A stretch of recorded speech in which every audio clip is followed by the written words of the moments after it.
at KAZ Radio TV. And today I'm thankful that I'm here for another episode of Just Telling My Stories.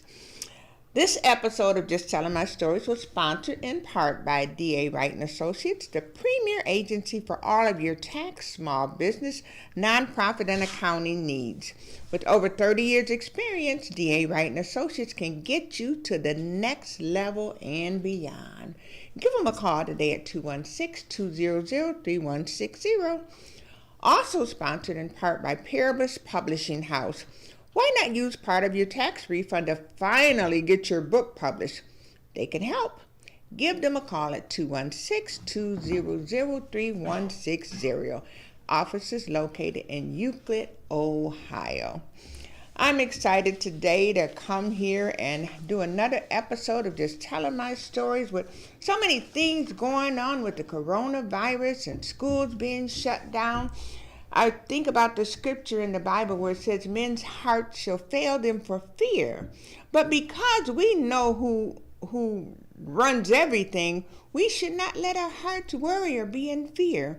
We can be cautious and get our Lysol and wash our hands and stay away from as many things that aren't necessary to have to go, but not to be afraid and hide and run in fear.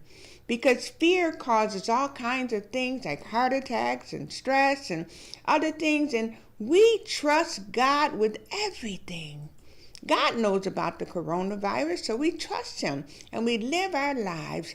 One thing for certain, those of us that are sold out to Jesus Christ know that whatever ushers us into heaven, we're going to be all right for an eternity.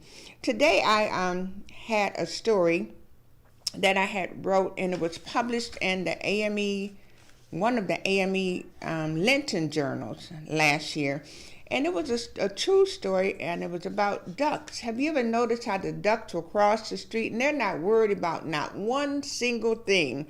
They don't care if you're honking the horn. They don't care whatever. They're going to take their time getting across, watch their babies across, and sometimes even run back and come forward.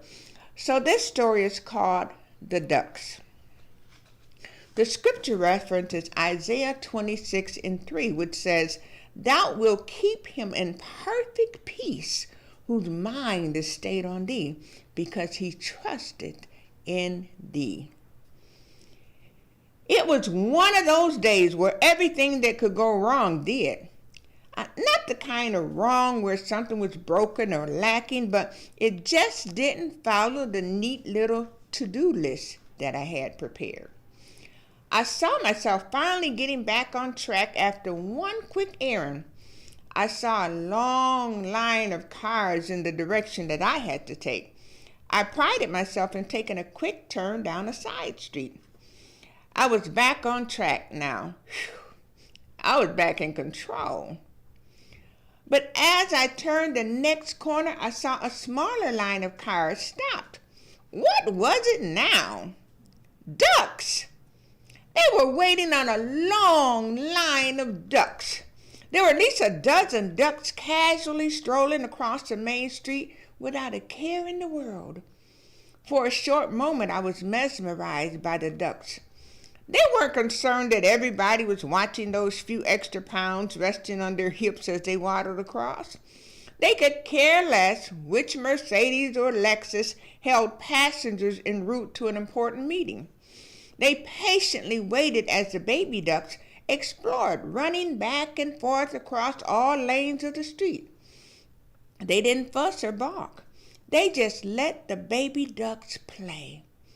As the last duck tucked her imaginary stop sign under her wing and crossed to the other side, traffic slowly began to move. I felt a strange sense of relief after watching the ducks. The pressure of the day had diminished, and I had a sense of calm, a sense of peace. In my mind, I felt like one of those mama ducks. I slowly put my foot on the gas and waddled on towards my destination, at peace. Prayer. Father, help us to realize that you are in control and teach us how to trust you in any situation. Amen.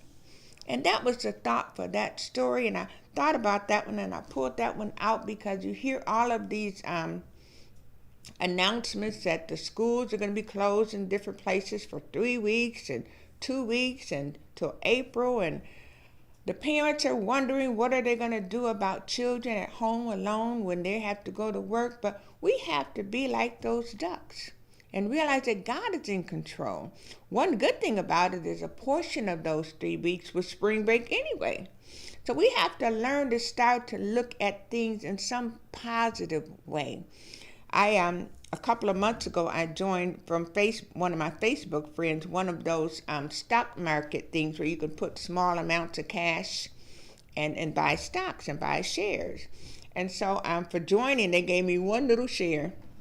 And that one little share was worth something like $5 and some change or whatever. But it made me feel good because, again, in my life, I had made some changes and I was in a different category and I owned a share of stock on Wall Street.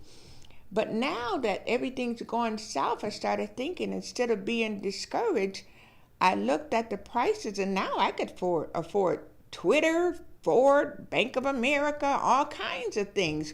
So instead of us as Christians worrying, look at what we could do. I could take $50 and own 5 different brand name stocks. I may only own one share, but it's still look at the positive side of things and not always the negative side of things.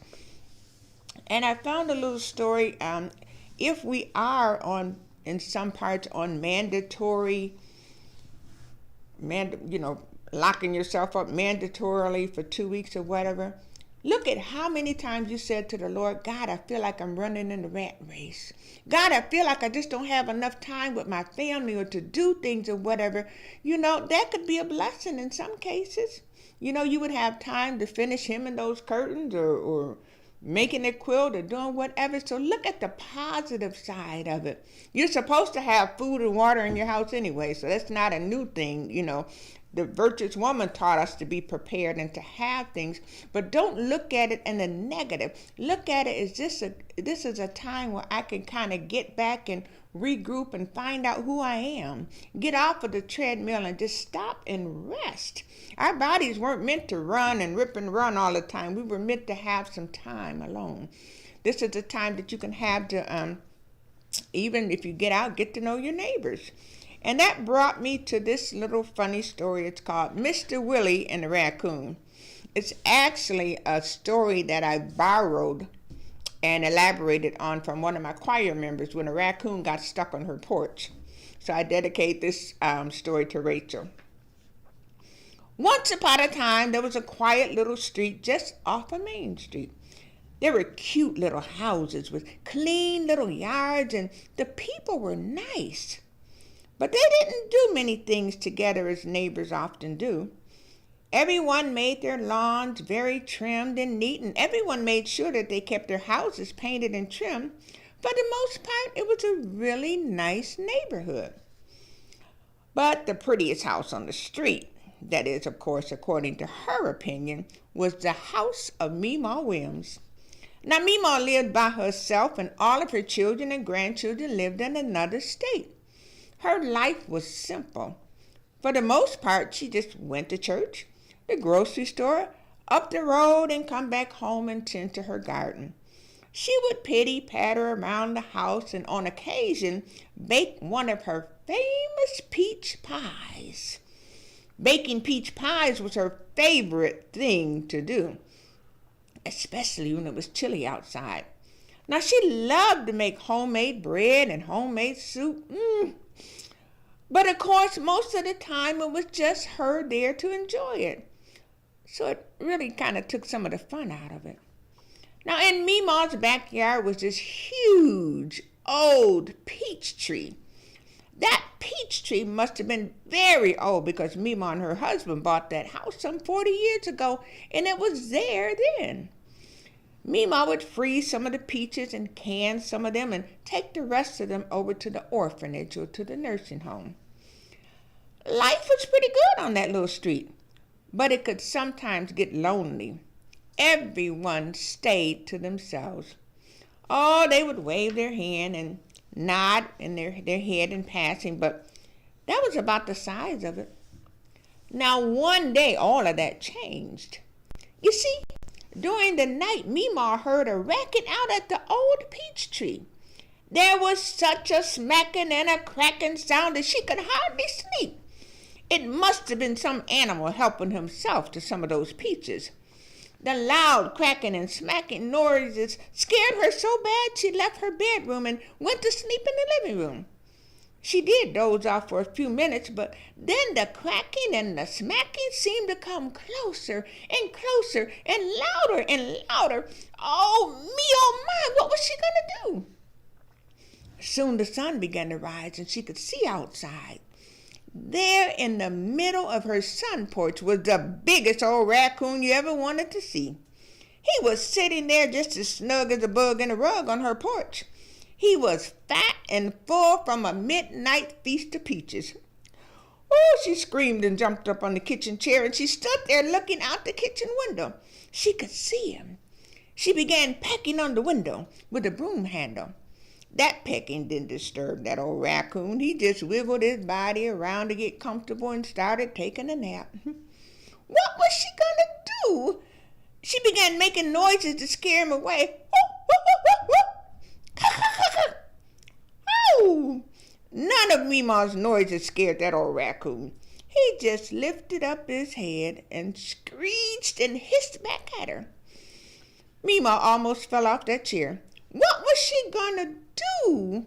She took the broom handle and she could reach the phone while she was still standing. She was gonna call her neighbor, Miss Rachel. It was early in the morning, but Miss Rachel usually gets up at the crack of dawn. Good morning, Rachel. There's a big old raccoon on my sun perch, and I'm scared and I don't know what to do. Do you have any suggestions? Rachel said, oh, me, oh my. Well, did you try pecking on the window? Yes. Did you try making animal noises to scare them? Yes. Well, call animal services. Maybe they can get someone out to come out. Meemaw thanked Miss Rachel and said, Miss Rachel, we've got to get together sometime. Miss Rachel agreed, and they said every time they spoke, they said the same thing, but it never came to pass. Meemaw called the Division of Animal Services, and they would come out to rescue the trapped animal, but not if it's inside your property. Meemaw thought, well, that sounded like foolishness. The same kind of foolishness of her standing on top of that kitchen chair. She slowly stepped down off of the kitchen chair, and she had to devise a plan. She was not going to allow that old raccoon to take up residence in her sun porch. There were a few other neighbors on the street. One of them was away with her children for a few months recovering from surgery, and two of them didn't have phones. And then there was Mr. Willie. So Meemaw called Mr. Willie. Mr. Willie agreed to come right over. Mr. Willie came over with his tool belt and his carpenter overalls. He walked around the outside of the sun porch. He scratched his head a bit. He squinted through the screen a bit. He did all kinds of noises and antics to rouse the old raccoon out of his napping position. Meemaw didn't want to laugh, but Mr. Willie was quite a sight out there trying to scare that old raccoon. But that old raccoon wasn't worried about it. He just shifted his body and got comfortable again and kept on napping. Mr. Willie kept running back and forth from his house to Meemaw's house, getting one contraption after another, trying one thing after another to get that old raccoon off of Meemaw's porch. After a few trips back to his house, he started measuring and sawing and hammering and bamming, and then he started whistling. He'd whistle a while, and then he'd take out his handkerchief and wipe his forehead a while and get right back at it. Meemaw looked out the window and saw Mr. Willie whistling and working. He looked as happy as he could be. She looked out and saw that old raccoon. He looked happy too, all curled up and napping on her sun porch. Meemaw was so nervous, all she could think to calm her nerves was to cook. So she started baking one of her famous peach pies. She baked some fresh bread and she made some of her famous homemade soup. Mr. Willie was still working and whistling. The old raccoon was still napping and snoring. The early morning had passed and noon had passed, and now it was late in the afternoon. Mr. Willie had made some kind of contraption that was attached to her sun porch that went on, out, and around and down and part of the yard that led to the little creek. Mima had cooked all that she could cook by now, and it was ready. She called Mr. Willie in and said that the least she could do is invite him for dinner. Mr. Willie smiled and wiped his forehead and quickly agreed to have some of that homemade soup, fresh baked bread, and a homemade peach pie. After he washed up, he came and sat down for dinner. All of a sudden, he jumped up. You know, the kind of jumping up someone has when they have a great idea? He grabbed his plate with a slice of pie on it and ran outside. He ran out to the end of the contraption and placed the freshly baked peach pie on a napkin on the ground. Mima was looking out from the kitchen window. Mr. Willie was looking up from the end of the contraption, and the old raccoon began to wiggle. He wiggled and he was trying to wake up. The old raccoon began to hiss and wipe his eyes. And as fast as a rabbit, he headed out the hole in the sun porch towards the smell of the freshly baked peach pie. Snap! Click! Mr. Willie caught that old raccoon right smack in the middle of that contraption. Ha ha! Mima was clapping and smiling in the kitchen, and Mr. Willie was smiling and tapping near the contraption. Mr. Willie grabbed the cage and part of the contraption and headed to the creek to free the old raccoon. He then came back to the sun porch and fixed a hole in the porch that allowed the raccoon to come in the first place. Mima thanked Mr. Willie, and they continued to finish their dinner and laughed and talked about that old raccoon. Now after dinner, Mima thanked Mr. Willie, and Mr. Willie thanked Mima. Mr. Willie went out to the front porch, down the steps, and headed towards his house. Mima watched him as he headed out. Right about halfway down Mima's sidewalk, Mr. Willie turned around and said, "Would you be so kind to join me for dinner on Friday?" Mima answered, "Only if you would be so kind to join me for lunch on Wednesday." They both smiled and agreed. Mima bundled up some of the soup and bread and peach pie and took it over to Miss Rachel and the other neighbors nearby. After that raccoon incident, the folks on the little street grew closer and continued to look out for one another. Now Mima had someone to share her cooking with. She was happy and content baking and cooking and having other people enjoy it. Mr. Willie was happy and content to be able to use his carpentry skills again, helping out neighbors in the neighborhood.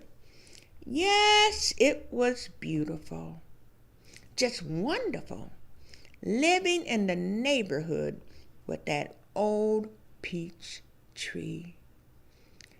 Now that's a story about neighbors that each person was content to just live by themselves and stick to themselves, and some of them were lonely inside of their houses. Some of them had skills that could be utilized and no place to use them. So my prayer is that this coronavirus or whatever's going on, that you would get to know the people around you, get to know the neighbors around you.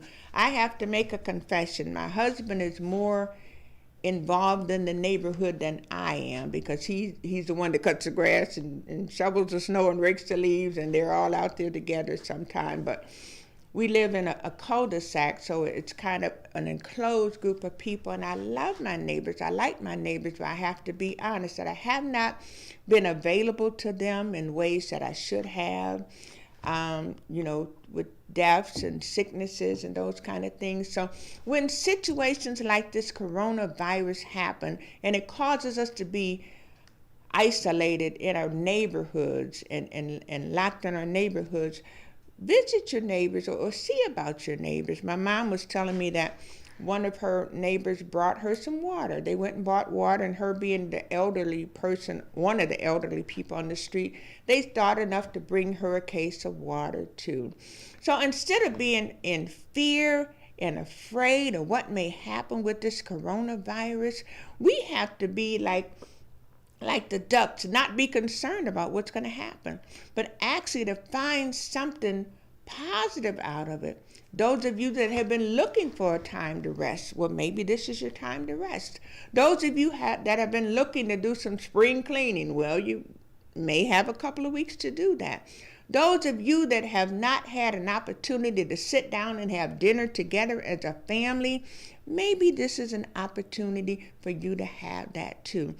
I got curious on the way over here about what the word corona means. And I Googled it briefly. You can Google it again. But what I saw was it was a reference to a crown, reference to stellar activity. So I thought about crowns and stars and that kind of thing. But here we think about it as death. But one thing for certain is we know that we're all going to die. I've had cancer 2 times. And it's not a scary thing, but I was never totally afraid because I know that I have made preparations for my soul. So when you think of the coronavirus and you think of crowns, have you made preparation for your soul? Have you made preparations for whatever happens to usher you out of here, that God will say, "Well done, my good and faithful servant"? So this is a time for us to really reflect upon life, reflect upon the beauty of life.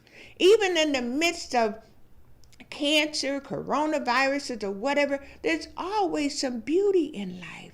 Always some beauty in life. And we look at these other things and think, well, maybe this will wipe out a lot of people. I don't remember how many people are in the world. It's so many billions, but not to say it negatively, but only 4,000 died so far. That's a small amount of people, but yet we're letting it take over our whole lives, some people. Be cautious, be careful, be aware, but don't have a heart attack worrying about it. But I also want to take time because something in my personal life happened with somebody that I'm close to related to domestic violence. And sometimes a lot of people go through domestic violence situation, and a lot of times, unfortunately, it ends up in the death of someone, male or female. So this next poem, I have another poem. And I remember looking on Facebook where someone was complaining about people wanting to change them. Sometimes when people aren't happy with themselves, they want to try to change you. But the Bible says that you are fearfully and wonderfully made. I know to get along with people, we learn to agree to disagree, or we change and we make things happen. But nobody has the right to change the essence of who you are. And today I was looking on the computer and I found this poem and I was like, okay, I'm not exactly sure. I don't even remember writing it, but it has my name and a copyright on it. And it wasn't that long ago, but that just shows you how many poems I wrote. But I think it might have been when I was going to go do one of the slam contests here in town. And you know how the young people do it. So I think it might have read it because it's not like my typical, but the words were very important. And it says, "No time for your hate." You mean to tell me it's between me and you? It'll be me all day long, baby. I love myself. No time for your dancing song. You see, God created me specifically so that I can live and learn and grow into this me. So you think you're going to break this pattern, retrofit my mode, crush the essence of my very soul to fit into your little bowl? Not. All of your ranting and raving and bragging on yourself, bodacious and voracious, has gotten old. It's all about you, I'm told. So I suppose I'll be stepping because you ain't repping what I'm all about. Mr. Man, don't bother to get off your throne. I can find my own way out. This queen is gone. So no matter what people think you are, realize that you are a child of the Most High God. People don't have the right to put you down. You may be under construction, because we all are. We all have issues. And we all are finding our way through this journey called life. This other poem, I do remember this one. It's called Under Construction.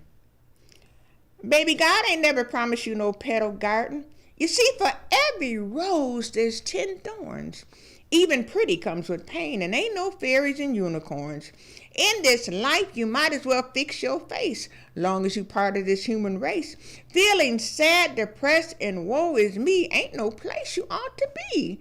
You see, life is precious, a gift at its best. We are all God's special diamonds. The trials and tryings just the test. It can be hard, I'm not lying. But every test cuts what's rough, and trials put on the shine. Straighten your back and grit your teeth. Don't waste good time a-crying. You see, God knows what you're made of, and life just measures you up. Building good up and taking bad down, drink what's in your cup. Gulp down the bitter, savor the sweet. Make a smile out of that frown. For everything you go through on this side is just measuring you for your crown. You see, we're all kings and queens when we serve God, because we're royalty. But he never promised us that life would be easy. He never said we wouldn't have coronaviruses, we wouldn't have swine flu, we wouldn't have those things. But he did promise that these things won't even come near our dwelling. And if they do, if that is his decision to use something like that and take us out of here, we have a crown. We have a crown in heaven. We shall wear a crown. That's one of my favorite songs. I shall wear a crown. When it's all over, we know that one day it's going to be all over. But during this time of uncertainty, just check on your neighbors, check on your friends. And we that have Christ, we have a confidence like those ducks, because we're not worrying like the other people.